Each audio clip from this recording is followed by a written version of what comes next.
ನಮಸ್ಕಾರ.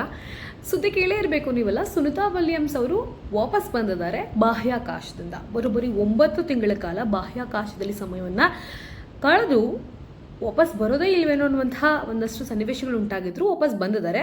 ಬಟ್ ಸುನಿತಾ ವಿಲಿಯಮ್ಸು ನಾಸಾದವರು ಅವ್ರು ಬಂದರೆ ಇಂಡಿಯಾದವ್ರು ಏನಕ್ಕೆ ಇಷ್ಟು ಖುಷಿ ಪಡ್ತಾ ಇದ್ದಾರೆ ಅಂತ ಕೇಳೋದಾದರೆ, ಸುನಿತಾ ವಿಲಿಯಮ್ಸು ಭಾರತೀಯ ಮೂಲದ ಗಗನಯಾತ್ರಿ. ಕಲ್ಪನಾ ಚಾವ್ಲಾ ಆದಮೇಲೆ 2ನೇ ಮಹಿಳೆ ಇವರು ಬಾಹ್ಯಾಕಾಶಕ್ಕೆ ಭಾರತೀಯ ಮೂಲದವರಾಗಿ ಹೋಗಿ ಬಂದವರು. ಇದಕ್ಕೂ ಮೊದಲು ಸುನಿತಾ ವಿಲಿಯಮ್ಸ್ ಅವರು 2006 ಹಾಗೂ 2012ರಲ್ಲಿ ಬರೋಬ್ಬರಿ 322 ದಿನಗಳ ಕಾಲ ಸ್ಪೇಸ್ನಲ್ಲಿ ಸಮಯವನ್ನು ಕಳೆದು ಬಂದಿದ್ದರು. ಕೇವಲ 8 ದಿನಗಳ ಕಾರ್ಯಾಚರಣೆಗೆ ಬಾಹ್ಯಾಕಾಶಕ್ಕೆ ಹೋಗಿದಂತಹ ನಮ್ಮ ಸುನಿತಾ ವಿಲಿಯಮ್ಸ್ ಅವರು 9 ತಿಂಗಳ ಕಾಲ ಒಂದಷ್ಟು ಟೆಕ್ನಿಕಲ್ ಇಶ್ಯೂನಿಂದಾಗಿ ಬಾಹ್ಯಾಕಾಶದಲ್ಲಿ ಉಳ್ಕೊಳ್ಬೇಕಾಗಿತ್ತು.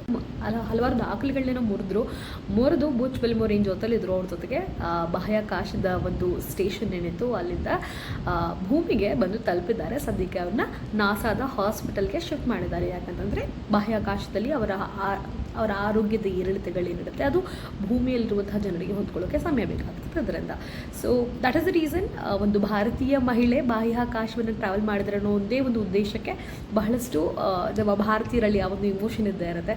So let support. ಹೀಗಿನ ಬಾಹ್ಯಾಕಾಶಕ್ಕೆ ತೆರಳುವಂತಹ ಭಾರತೀಯ ಮೂಲದ ಮಹಿಳೆ ನೀವಾ, ನಾನಾ, ಯಾರು ಅಂತ ಕಮೆಂಟ್ ಮಾಡಿ ಹೇಳಿ.